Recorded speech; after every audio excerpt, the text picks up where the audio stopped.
해외 조선 방산 시장에서 요즘 가장 날카로운 신호는 신규 전력 그 자체가 아니라 발주국이 현장을 직접 밟으러 움직인다는 점입니다. 서류와 제안서로 끝내던 국가들이 이제는 조선소의 도크 높이, 블록 조립 동선, 시운전 인력풀, 부품 조달 라인을 눈으로 확인하려고 합니다. 이 흐름 속에서 이집트 해군 수뇌부의 방한과 거제 옥포 방문 추진은 상징이 아니라 절차의 시작으로 읽힙니다.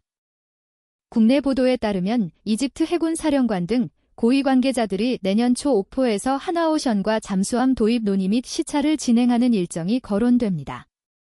이 움직임이 갑자기 튀어나온 돌발 변수처럼 보이지만 해외 해군 분석 기사들이 쌓아올린 데이터 흐름을 보면 오히려 늦게 온 신호와에 가깝습니다.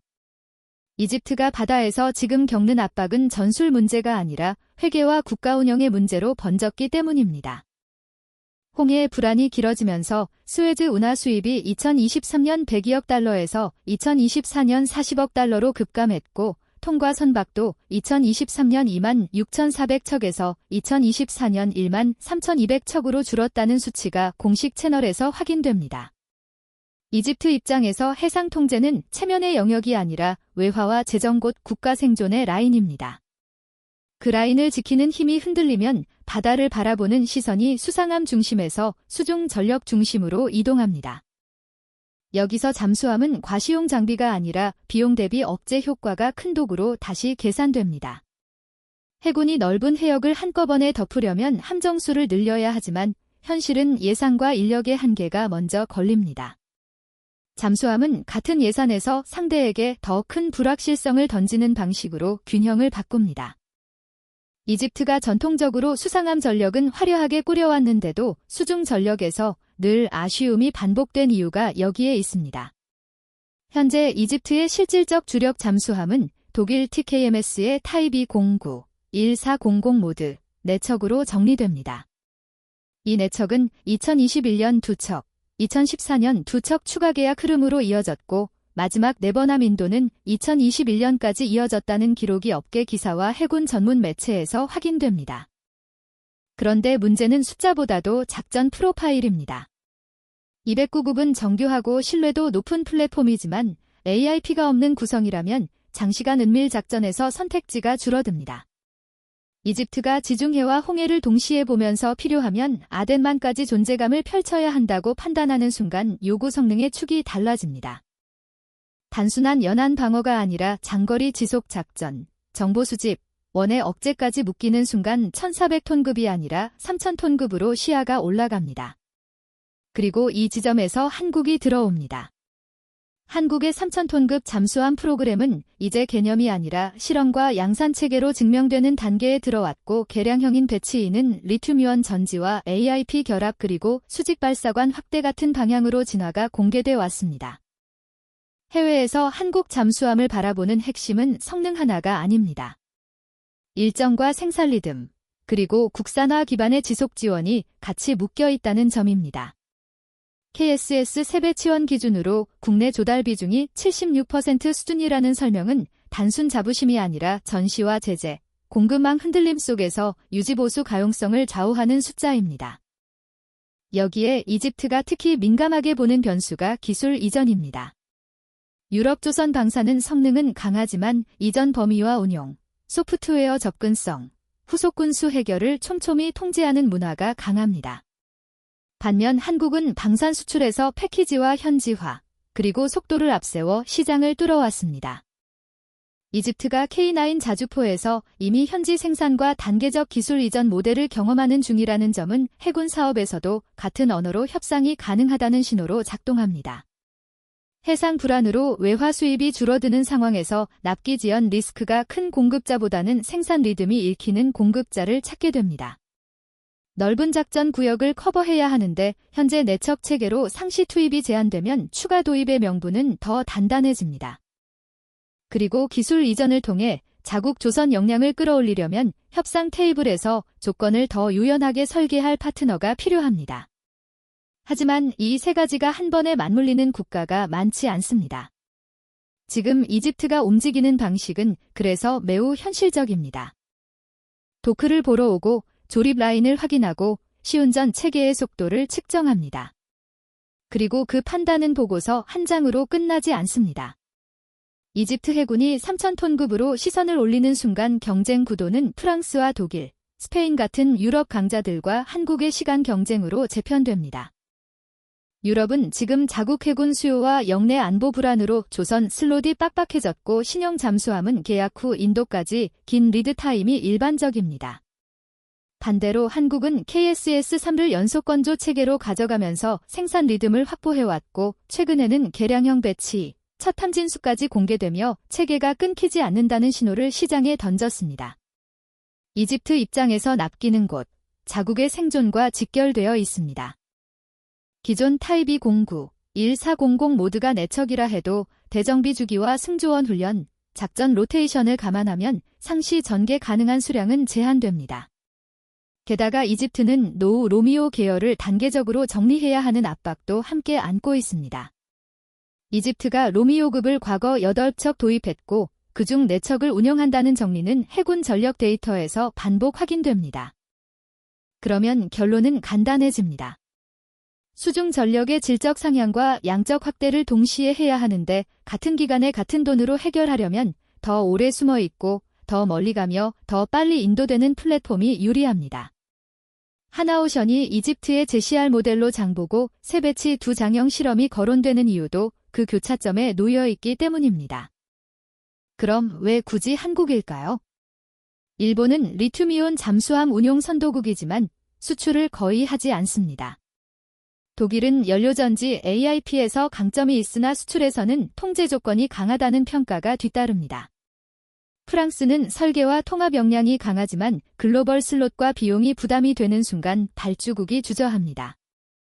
스페인의 S80은 자국 프로그램을 안정화하는 데 시간이 걸렸고 수출 레퍼런스가 제한적입니다. 반면 한국은 AIP에 더해 리튬이온 전지를 결합하는 방향을 공개했고 배치 2는 수직 발사관을 배치 1의 6셀에서 10셀로 늘리는 구성이 정리되어 있습니다. 이 숫자가 이집트에 주는 의미는 단순 화력 과시가 아닙니다.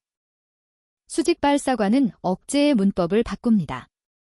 상대가 해상교통로를 흔들거나 항만을 위협할 때 잠수함이 단순 감시 플랫폼을 넘어 장거리 정밀 타격의 잠재력을 가진다는 사실만으로도 계산이 달라집니다. 특히 홍해와 동지중해처럼 국제교통로가 얽힌 바다에서는 보이지 않는 전력의 존재가 보험료처럼 작동합니다. 이집트가 수에즈 운하라는 국가 핵심 자산을 안고 있다는 점을 떠올리면 잠수함 한 척의 추가가 곧 국가재정 안정의 옵션으로 인식될 여지가 큽니다. 그리고 한국이 강한 구간은 여기서 한 번 더 드러납니다. 바로 패키지 협상입니다. 이집트는 이미 K9에서 현지 생산과 기술 이전 모델을 선택했고 그 트랙이 굴러가기 시작했습니다. 지상에서 한 번 맞춘 방식은 해상에서도 반복되기 쉽습니다. 조선 소시찰은 그 반복을 확인하는 단계입니다. 도크에서 실제로 보는 것은 잠수함의 겉모양이 아니라 공정통제 능력과 품질 보증 체계입니다.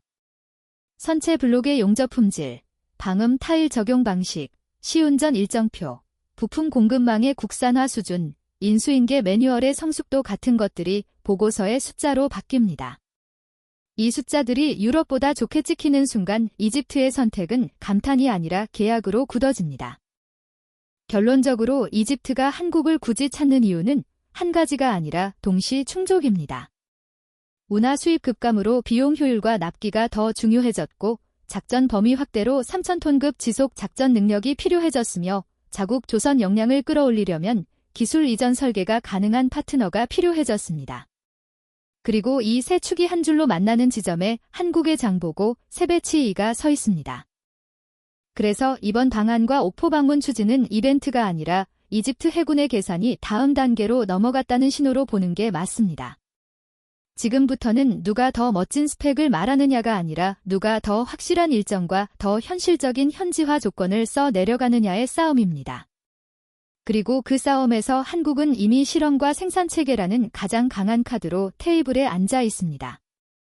다음은 25년 1월 29일 충무공 이순신급 개량 영상입니다.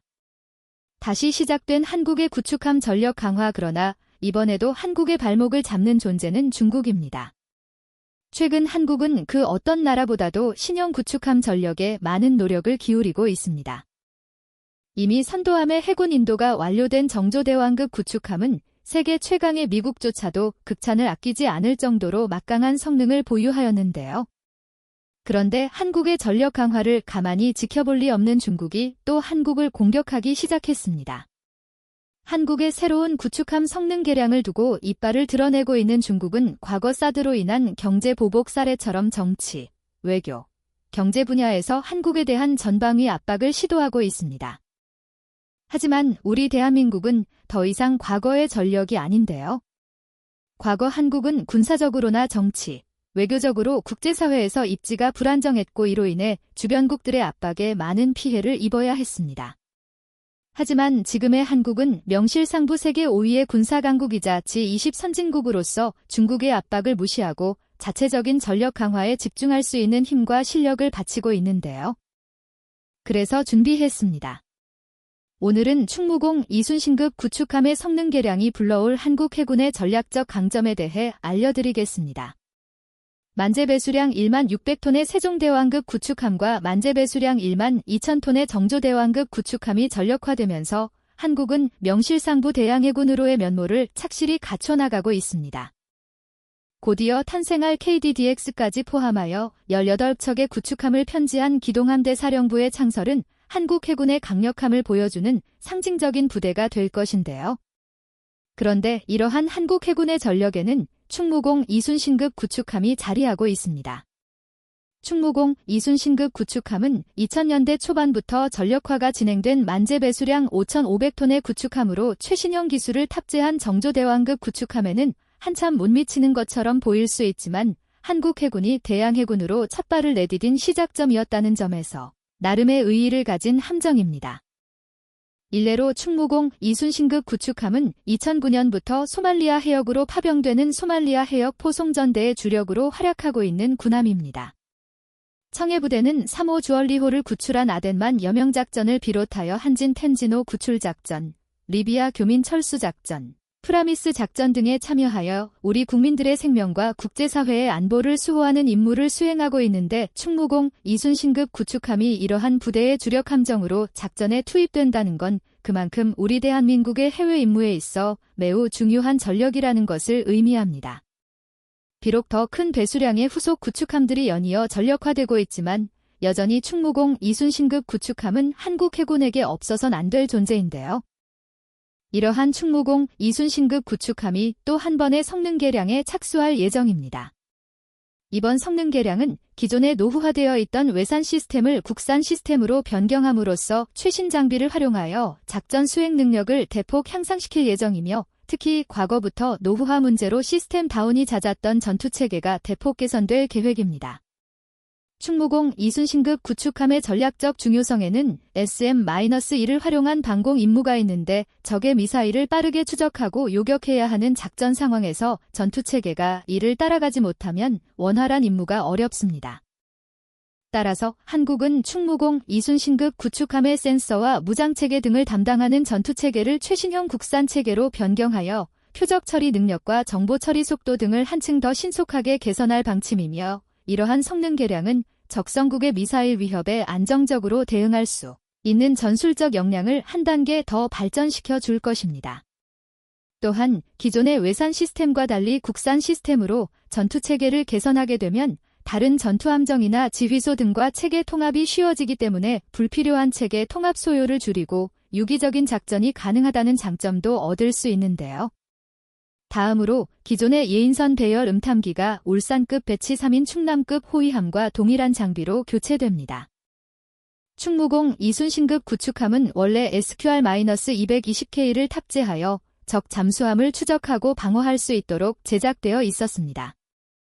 개발 당시로서는 나름대로 한국의 최신형 장비를 탑재하여 기존보다 적 잠수함에 대한 탐지 범위를 획기적으로 늘렸다고 평가를 받기도 했으나 이 역시도 시간의 흐름에 따라 더 강력한 성능의 소나 체계가 필요했습니다. 특히 한국 해군에게 있어 가장 위협적인 존재는 적의 잠수함인데요. 잠수함은 다소 성능이 떨어지는 구식 기종이라 할지라도 심해로 자망하여 임무를 수행하기 때문에 신형 전투함으로도 정확한 위치를 찾는 것이 쉽지 않습니다. 노후화된 북한 해군이 수상한 분야에서는 아무리 발버둥 쳐도 한국의 신형 구축함, 호위함을 위협할 수 없지만 잠수함만은 이러한 기술적 한계를 만회하고 한국 해군에게 위협이 될 여지가 충분하기 때문에 한국 해군에겐 우수한 소나 체계를 계속해서 발전시키는 것이 중요합니다. 현재 충남급 호위함에는 대구급 호위함보다 한 단계 더 발전한 소나 체계가 탑재될 예정으로 대구급 호위함엔 SQR-250K가 탑재되어 있습니다. 대구급 호위함의 SQR-250K는 충무공 이순신급 구축함에 탑재된 SQR-220K를 한층 발전시킨 소나 체계이며 이러한 대구급 호위함보다 더 발전된 충남급 호위함의 소나 체계는 한국 해군의 대잠전 역량을 더욱 증대시킬 것으로 기대를 모으고 있습니다. 그리고 충무공 이순신급 구축함의 충남급 호위함과 동급의 소나 체계를 탑재한다는 것은 기존보다 2단계나 더 강력한 소나 체계를 장착한다는 의미가 되며 이 정도의 성능 개량이라면 적성국이 불순한 의도를 가지고 잠수함을 출격시키더라도 충분한 대응 역량을 구축할 수 있습니다. 한국은 천안함 사태 이전까지만 하더라도 대잠 체계에 많은 투자를 하지 않는다는 일부 비판도 있었던 게 사실인데요.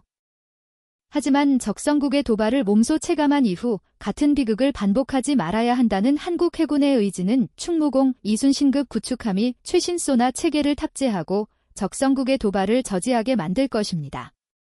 마지막 성능 개량은 SM-2 미사일의 유도를 위해 유도 전파를 생성하는 유도탄 조사기도 새로운 개량형을 탑재할 예정입니다. 현대전장에선 미사일의 유도 능력이 매우 중요합니다. 제 아무리 미사일의 사거리와 파괴력이 좋아도 표적까지 정확하게 유도하지 못한다면 제 성능을 온전히 발휘하기 어려운 것이 오늘날의 미사일인데요. 과거의 한국은 이러한 미사일 유도 능력이 부족했지만 현재는 대지, 대함, 대공에 관계없이 우수한 미사일 제조 능력과 유도 기술을 가지고 있습니다. 그리고 이러한 기술력을 바탕으로 최신 기술이 적용된 유도탄 조사기는 기존의 충무공 이순신급 구축함보다 더 뛰어난 유도 능력을 제공하고 방공 임무 역량을 높여줄 것입니다. 충무공 이순신급 구축함은 도입 당시 SM-1을 도입함으로써 한국의 방공 능력을 한 단계 더 높여주었다는 평가를 받는 함정인데요. 지금도 이러한 구축함은 함대의 방공 역량을 좌우하는 중요한 전력입니다. 이러한 충무공 이순신급 구축함이 SM-2의 유도 능력을 새로운 국산 체계로 높인다는 것은 유지, 보수, 관리의 효율성을 높이고 적의 미사일, 전투기에 대한 대응 능력을 높이는 2마리 토끼를 잡을 수 있습니다. 그리고 이처럼 충무공 이순신급 구축함의 성능이 개량된다는 것은 한국 해군에 있어 매우 중요한 일입니다. 한국은 주요 구축함을 모아 기동함대 사령부의 창설을 준비하고 있습니다. 이제 기동함대 사령부의 창설까지는 채 한 달도 남지 않았는데 한국이 창설하는 기동함대 사령부의 핵심 전력이 바로 충무공 이순신급 구축함입니다. 한국은 건조가 진행 중인 정조대왕급 구축함과 개발 중인 KDDX까지 모두 전력화를 마치면 도합 18척의 구축함을 각 6척씩 나누어 기동함대 사령부 예하전단에 편지할 계획입니다. 그리고 6척을 보유한 충무공 이순신급 구축함은 각 전단에 2척씩 배치되어 임무를 수행할 예정인데 아직 정조대왕급 구축함의 한번함까지만 전력화가 진행된 한국 해군에게 있어 각 전단별로 2척을 완편할 수 있는 충무공 이순신급 구축함의 전략적 가치는 절대 낮지 않습니다. 향후 정조대왕급과 KDDX가 모두 전력화를 마치면 2성급 자원으로 물러나게 될지 모르지만 그때까지는 충무공 이순신급 구축함의 활약이 절실한데요. 그렇기 때문에 충무공 이순신급 구축함의 성능을 계속해서 발전시키고 유지하는 것은 한국 해군의 전체적인 전력을 유지하는 데 필수적입니다. 그러나 이러한 한국 해군의 전력 강화는 일부 주변국의 반발을 불러오고 있습니다. 중국은 한국 해군의 전력 강화를 두고 동북아시아에 불필요한 군사적 긴장감을 높인다는 비판을 내놓고 있으며 수시로 경제적 보복을 운운하고 있습니다. 이러한 중국의 망발은 역으로 한국 해군의 전력 강화가 그들의 군사적 야욕을 저지하는 데 중요하다는 것을 의미합니다. 중국은 오래전부터 태평양으로 진출하여 미국과 패권 경쟁을 시도하려 하고 있으나 현재 중국의 힘만으로 미국과 그 동맹국을 압도하는 것은 절대로 불가능한데요. 더욱이 지리적으로 태평양으로 나가는 길목에서 한국 해군과의 직간접적 충돌이 불가피합니다. 그렇기 때문에 중국은 한국 해군의 신형 함정과 성능 개량 소식이 전해질 때마다 민감한 반응을 드러내며 마치 한국이 국제사회의 평화를 위협하는 것처럼 포도하기 바쁩니다. 하지만 정작 국제사회와 동북아시아의 평화를 위협하는 것은 누가 보더라도 중국이며 이러한 중국의 확장을 저지하는 데 있어 한국군은 전술 전략적으로 중요한 위치에 있는 것이 사실입니다. 따라서 한국 해군이 구축함 전력을 계속해서 강화하는 것은 앞으로도 절대로 소홀히 해서는 안 되는 문제이며 향후 중국의 패권 도전을 저지하고 한국의 안보를 수호하기 위해 절대적으로 필요한 과정입니다. 우리 대한민국 해군은 충무공, 이순신급 구축함부터 세종대왕급, 정조대왕급 KDDX를 모두 합쳐 최강의 기동함대 구축을 준비하고 있으며 성능 개량이 완료된 충무공, 이순신급 구축함이 기동함대의 일원으로서 중국 해군을 견제하는 활약을 기대하겠습니다.